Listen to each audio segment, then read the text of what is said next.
yang mengatur hanya satu, yaitu Allah.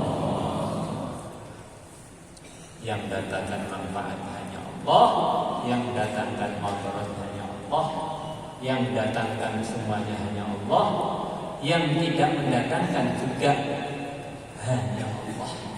Akhirnya waktu suka, waktu duka, waktu bahagia, waktu merana, rujukannya adalah Allah.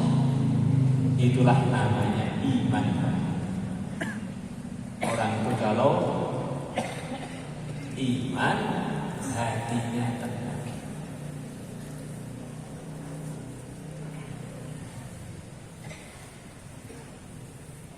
Karena paham yang ngatur itu hanya satu, yaitu Allah. Dia tidak bingung. Yang ngatur itu hanya satu, yaitu Allah. Waktu susah saya berharap kepada Allah, waktu bahagia saya berharap kepada Allah. Waktu susah saya minta pertolongan kepada Allah, waktu bahagia saya bersyukur kepada Allah. Dan apa yang dia kerjakan semata-mata karena Allah, apa yang dia tinggalkan semata-mata karena Allah. Kata para ulama, manusia di dunia ini termasuk jin itu terbagi dua saja sebetulnya. Pertama, manusia merdeka. Yang kedua, manusia yang hidupnya di dalam perbudakan karena kesalahan dalam iman. Manusia yang merdeka itu adalah yang merasa meyakini bahwa dia ini hamba Allah, yang menciptakan segalanya hanya Allah, yang menentukan hanya Allah, yang mengatur hanya Allah, yang memiliki hanya Allah. Akhirnya tawajuh dia 24 jam menghadapi masalah apapun kepada Allah. Hatinya itu enak, satu jurusan. Senyum karena Allah, diam karena Allah, bergerak karena Allah, tidur karena Allah, makan karena Allah, puasa juga karena Allah. Nyaman. Ini memang hambanya Allah, jadi merdeka. Yang kedua adalah orang yang lupa bahwa dia ini punya Tuhan namanya Allah, atau lalai lah. Akhirnya dia ini ditegur oleh Allah. Di dunia sebelum sampai ke akhirat dia sudah dicemaskan dengan kenalan dia dengan berbagai makhluk yang berbagai macam nama. Suaminya mencemaskan, istrinya mencemaskan, tokonya mencemaskan, jabatannya menyebabkan dia tidak tenang, duitnya menyebabkan dia tidak tenang, tambah kenal dengan makhluk, tambah stres dia. Karena perasaannya makhluk-makhluk itu bisa bergerak sendiri-sendiri tanpa Allah. Akhirnya dia jadi budak kesekian banyak makhluk gara-gara keyakinan dan perasaan dia yang salah. Akhirnya hidupnya tidak pernah tenang. Nuntut sana, nuntut sini, berharap sana, berharap sini. Satu tok yang dia tidak harap hanya Allah. Kenapa kamu tidak perhatian kepada saya? Kenapa kamu tidak mendukung saya? Kenapa kamu tidak setuju dengan saya? Kenapa kamu tidak hormat kepada saya? Kenapa kamu? Akhirnya kenapa kamu akhirnya jadi otaknya itu kumpulan kamu. Lama-lama stroke.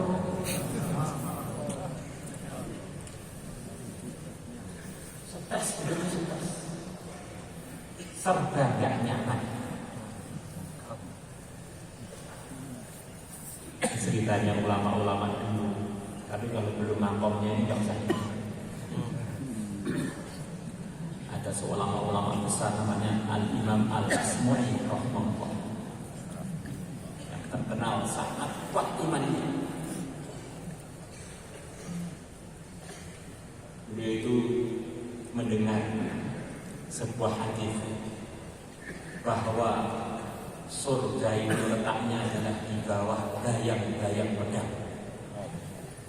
Maknanya kalau orang itu sedang berjuang fisabilillah, sewaktu-waktu dia bisa wafat dalam perjuangan itu. Begitu wafat masuk surga.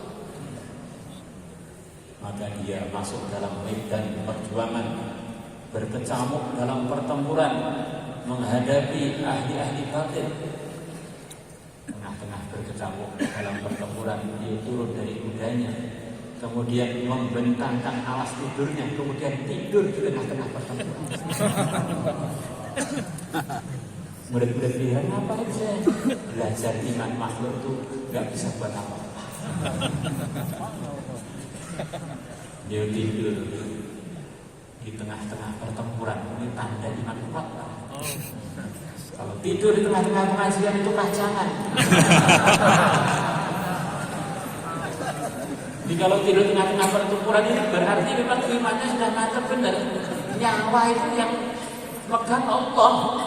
Kalau Allah belum berkehendak nyawa saya lepas, ya tetap gak akan lepas. Jadi kalau berkehendak nyawa saya lepas, ya walaupun berlindung dimanapun tetap lepas. Dalam kondisi genting, begitu tenang. Itulah yang diceritakan oleh Allah dalam sekian banyak ayat Qur'annya.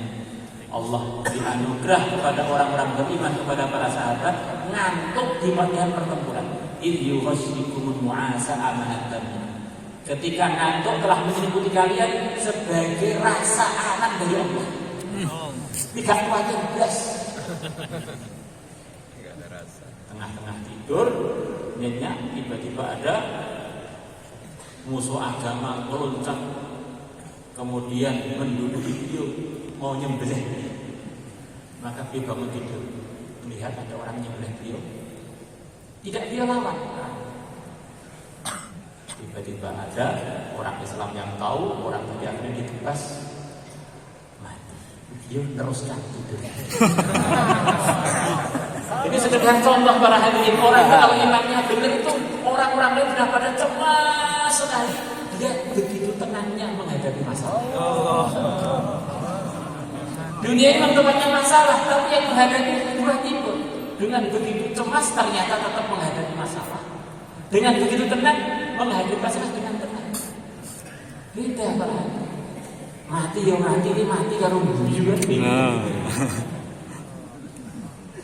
Belum mati aja belum sudah nangis karuan ketakutan.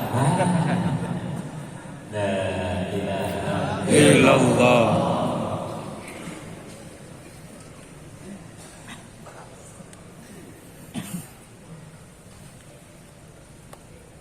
Diceritakan ada seorang ulama besar di negeri Mesir yang begitu wibawa, yang saking wibawanya beliau ini kewibawaannya melebihi raja waktu itu, sampai raja itu jadi cemburu. Ini orang soleh itu wibawanya ngalah-ngalahi saya. Akhirnya beliau ditangkap tanpa salah, dimasukkan penjara. Dimasukkan penjara, disiapkan singa yang telah dilamparkan sekian lama, dimasukkan ke penjara beliau supaya memakan. Maka begitu singa tadi melihat orang soleh tadi pada hadirin, bukan menerkam malah menunduk, merunduk, kemudian menjilati kaki beliau.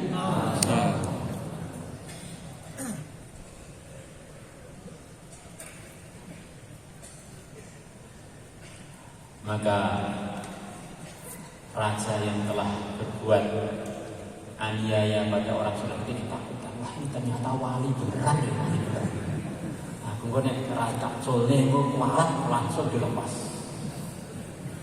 Maka murid-murid dia tanya pada beliau, Syekh, bagaimana perasaan Tuhan waktu harimau, waktu singa dimasukkan ke penjara Tuhan untuk makan Tuhan? Apa perasaan Tuhan? Biasa saja. Perasaan saya itu, yang saya mikir-mikir itu ketika singa tadi menjilat kaki saya mikir ini najis apa tidak? Kalau najis kan perlu saya cuci. Jadi sama sekali nggak mau pertimbangkan ini singanya bahaya nggak tidak. Ini kalau saya sholat ini perlu saya cuci apa tidak? La ilaha illallah. Orang itu kalau imannya dipraktekkan nikmat hidup. Maka di sana di India sana ada seorang ulama besar yang hampir seluruh ulama India selepas beliau punya sanad hadis dari beliau, Syekh Mahmudul Hasan. Yang mana beliau hidup di zaman penjajahan Inggris yang sangat menyusahkan penjajah waktu itu. Karena di mana-mana dengan sebab beliau muncul majelis-majelis kebaikan. Akhirnya tanpa beliau salah dipenjara. Begitu beliau di penjara jadi pesantren. Maka orang-orang Inggris berpendapat ini karena beliau di penjara bersama orang-orang beriman, akhirnya menghormati beliau, akhirnya pada ngaji pada beliau. Akhirnya beliau dipindah lagi di penjara, semuanya orang Hindu. Begitu orang Hindu melihat beliau berarti pada tertarik pada masuk Islam, sang penjara masuk Islam semua. Allah. Wah, ini Mahmudul Hasan ini buat gara-gara aja. Akhirnya orang Inggris menyiapkan ular yang begitu besar, yang besarnya cukup untuk memakan beliau. Dilaparkan sampai sekian minggu, selepas lapar beneran dimasukkan ke ruangan beliau. Waktu itu beliau sedang wiritan, sedang melafazkan kalimat tauhid, yang pelafatan tadi dipraktikkan di dalam sikap hidup, bukan hanya diomongkan tetapi difahami artinya, bukan hanya difahami artinya tetapi dipraktikkan dalam sikap. Itulah sempurnanya kita melafatkan kalimat tauhid. Dilafatkan, dipahami, tidak ada Tuhan selain Allah. Maknanya selain Allah itu makhluk, gak bisa buat apa-apa tanpa Allah. Maknanya takut kepada selain Allah itu salah alamat, berharap kepada selain Allah itu salah alamat. Kemudian dipraktekkan di tengah-tengah beritan la ilaha illallah. Kata sebagian ulama kalau orang itu tahlil itu sambil menggerakkan kepala itu di antara terjadinya waktu goyang ke kanan itu menafikan seluruh Tuhan, seluruh makhluk. La ilaha illallah. Kemudian memasukkan keyakinan bahwa Tuhan hanya satu, Allah saja Tuhan. La ilaha illallah. La ilaha illallah. Tengah-tengah beliau tahlil, beliau buka mata, ternyata di depan beliau ada ular yang siap memangsa beliau. Maka beliau bilang pada ular, ikut kita. Ini orang ini belum lama para hadirin kurang lebih 104 tahun yang lalu. La ilaha illallah. La ilaha illallah. Nggak tahu apa yang dipahami ular, yang jelas ularnya ikut goyang-goyang. Selepas beliau menyelesaikan wiridnya, tanpa mengurangi jatah wiridnya dan waktu wiridnya, sama sekali nggak terkesan dengan ular. Lepas selesai, beliau mengatakan, kamu sekarang pergi kepada orang yang masukkan kamu ke penjara saya, makan dia. Ada dalam sebuah hadis, man ata'allaha ata'ahu kullu syai. Atau kesimpulannya para ulama, siapa yang taat kepada Allah, nanti Allah akan gerakkan makhluk-makhluknya nurut pada dia. Kita ini kadang-kadang istri kita kurang nurut, anak kita kurang nurut, jangan-jangan kita kurang nurut pada Allah. Ini ular aja ikut. Akhirnya ular tadi keluar memakan orang Inggris. Akhirnya orang Inggris waktu itu penjajah waktu itu agak beda dengan sekarang. Masih ada etika. Wah, ini orang ini orang hebat, langsung dilepaskan. Silahkan pulang aja ke tempat yang antum suka. Maka dia bilang, kembalikan saya ke madrasah saya. Dia bilang pada murid-muridnya, saya akan pulang. Pertama kali saya bukan mau pulang ke rumah, saya mau ngajar dulu. Saya sudah kangen sekian lama nggak ngajar hadis. Dari penjara sekian lama pulang ngajar hadis, baru pulang ke rumah. Syekh Mahmud Hasan. Begitu pula di sana di India sana ada orang yang sangat masyhur mengenai kewibawaannya sampai raja-raja pada nurut.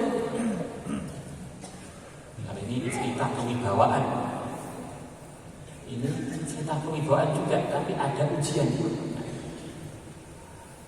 Rajanya nurut, ulamanya sungkan, rakyatnya segan pada beliau. Jadi kalau beliau pulang ke rumah, istrinya itu benar-benar nggak hormat pada beliau. Beliau baru masuk rumah, baru mau masuk sudah dimarah-marahi, dan marah-marahnya di muka umum. Maka murid-murid beliau pada musyawarah. Ini Pak Yai kita ini kasihan, Masya Allah, saudara hormat ke istrinya berani dengan ini. Pak Yai kita, maka mereka datang bareng-bareng kepada Pak Yai. Pak Yai sudah kebangetan untuk bunyainya itu, kami semuanya sejak sudah diusul untuk Pak Yai ganti bunyai. Sudah tak layak semuanya. Sudah hormat masa bunyainya nggak hormat, ini bunyai begini ini perlu di revolusi. Ganti baru. Bukan tambah, ganti ini jangan ada. Maka beliau bilang usulan apa terus tak perlu. Maka murid-muridnya musyawarah ini jangan-jangan Pak Yai ini kan orangnya sungguh warok, jangan-jangan beliau ini perlu kita dukung fasilitas. Pak kita ini urunan. Siapa tahu nanti dengan urunan Pak Yai punya mahar untuk cari bunyai baru. Karena urunan sampai kumpul uang begitu banyak. Lepas itu usul lagi Pak Yai, ini kami urunan dari para senior untuk Pak Yai untuk bantu cari bunyai baru. Maka Pak Yai bilang, kalian itu bagaimana? Ngaji pada sekian tahun, saya kira sudah paham, ternyata belum paham. Yang menjadikan saya imannya benar terus ya istri saya. Dengan sebab dia saya terus lurus iman saya gara-gara istri saya. Dengan sebab istri saya nyadar bahwa orang hormat, raja, ulama, rakyat itu semuanya bukan karena kehebatan saya, karena digerakkan oleh Allah untuk nurut pada saya. Kalau karena kehebatan saya, nggak ada di dunia ini orang yang lebih tahu mengenai rahasia suami lebih istrinya. Istri saya lo nggak hormati saya. Berarti iman saya ini nggak hebat, yang hebat itu hanya Allah. Jadi orang itu kalau tauhidnya benar, istri cerewet itu malah bisa jadikan dia jadi wali. Tapi kalau orang itu imannya belum benar, orang-orang soleh di sekeliling dia itu malah menyebabkan dia jadi munafik.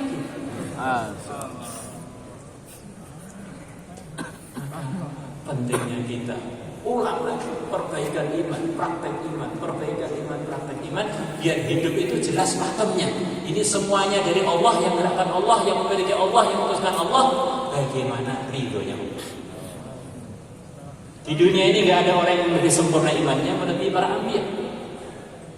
Maka tidak ada orang yang lebih santun, lebih sesuai sikapnya, lebih pas melebihi para anbiya. Karena dia ini memandang semuanya itu adalah milik Allah. Dia ini memandang semuanya itu digerakkan oleh Allah, nggak mudah salah paham. Kalau semuanya milik Allah, berarti saya ini buat apa saja di dunia ini, baik pun dengan manusia atau dengan hewan, bahkan dengan benda-benda mati. Ini hakikatnya saya dengan Allah. Kok sampai saya keliru? Ini saya kurang adab dengan Allah.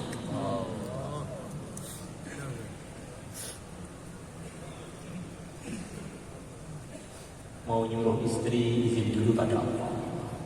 Mau naik kendaraan, ini tidak izin dari Allah, izin dulu pada Allah. Mau makan, izin dulu kepada Allah. Mau berangkat, izin dulu kepada Allah. Mau masuk rumah, izin dulu kepada Allah. Tentu kalau kita semuanya izin kepada Allah, akhirnya terbayang kalau ini tidak diridhoi oleh Allah, tentu saya tidak berani izin. Syekh Abdul Wahab Syarani rahimahullah beliau mengatakan, setiap saya pergi ke masjid diantar oleh keledai saya, begitu saya turun, saya akan megang kaki dia bagian depan, saya cium karena syukur saya kepada Allah yang telah menggerakkan keledai ini untuk mengantarkan saya di sini. Bukan mencium tangannya orang soleh, tangannya keledai. Katanya orang-orang Arab, kalau hewan itu kakinya 4, kaki depan 2 itu namanya yadun, tangan. Yang belakang itu kaki. Kalau dengan keledai aja sopannya begitu itu, apalagi dengan tetangga, apalagi dengan anaknya orang, istri-istri kita, yang merawat orang tuanya begitu gede yang pakai kita, maksudnya kita lebih sopan lagi. La ilaha illallah.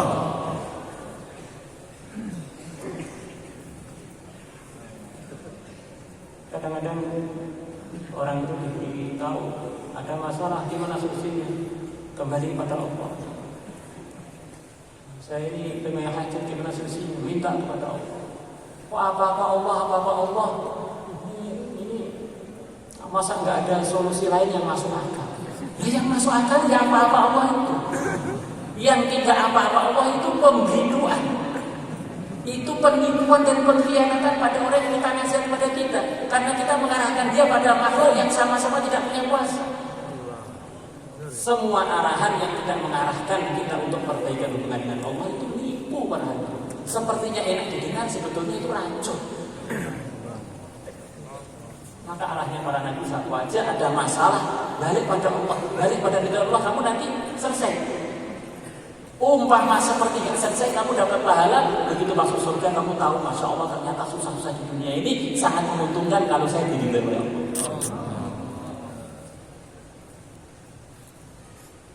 Orang itu belum sampai hakikatnya praktek iman, karena kata Syekh Abdul Wahab sebelum dia ini dengan orang yang menggunjing dia sayang.